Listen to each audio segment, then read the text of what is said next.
Negotiation isn't only about business deals or hostage situations. Ultimately, it's the skill of working with people. That means everyone should learn how to negotiate, especially people who work with kids. Why? Because working with kids is all about helping them learn to make good choices. And that's exactly what a good negotiator does. They partner with people to help them think more clearly about their choices. We tend to get negotiation wrong in two ways. We think they're about making demands, or we think they're about balanced compromises. These misunderstandings lead to big problems. First, making demands can lead kids to rebel or give up. In other words, demands make kids feel like you're taking away their power. They'll either refuse and do their own thing or disengage entirely. Second, a balanced compromise isn't always the best outcome. Let's say a teenager wants to go clubbing all night on a Wednesday night, but you compromise by letting them stay out late at a friend's house. That's balanced, but not best. Teenagers need rest, especially on weeknights. Great negotiators make people feel powerful and autonomous. They help people make the best possible choice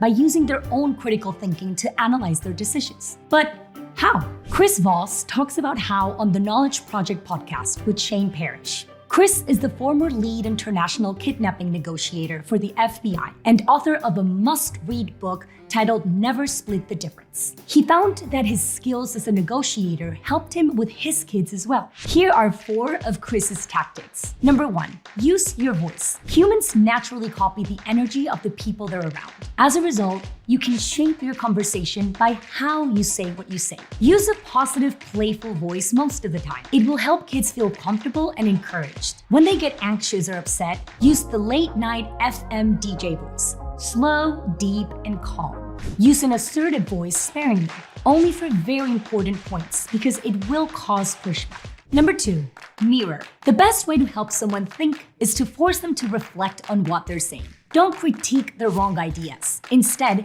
repeat back to them the last few words from their last sentence. Here's an example conversation. I want to go clubbing with my friends. Your friends. Yeah, I worked hard this semester, and I think I earned a break. Earned a break. Well, they've asked me a few times and I said no so I can study. So I can study.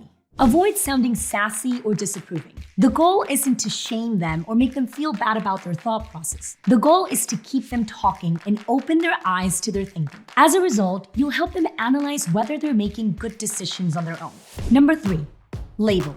People open up to new ideas when they feel understood. That's the power of empathy. We often get it wrong by making the conversation about us. We say things like, "Oh man, I know what that's like." We're trying to connect, but we actually make others feel unheard. Don't say you know what they feel. Show it. Put a label on the emotions you see and then pause. Give them a chance to unpack and explain what they're feeling. Here's an example. Please, Mom, the club would be so much fun. It sounds like you want to celebrate your hard work with friends. Yes, I've studied so much this year that I haven't been able to spend any time with them. This is our last chance to hang out before graduation.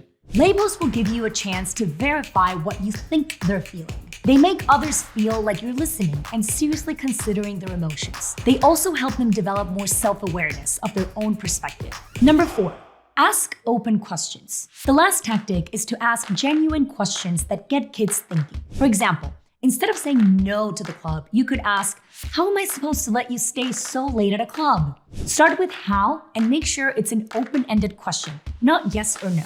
Your goal is to engage them and draw them into the problem-solving process. You're challenging them to take responsibility to find a better alternative for themselves. These tactics will help you build a strong relationship as you work through hard problems together. They are more effective for creating solutions that are best for everyone.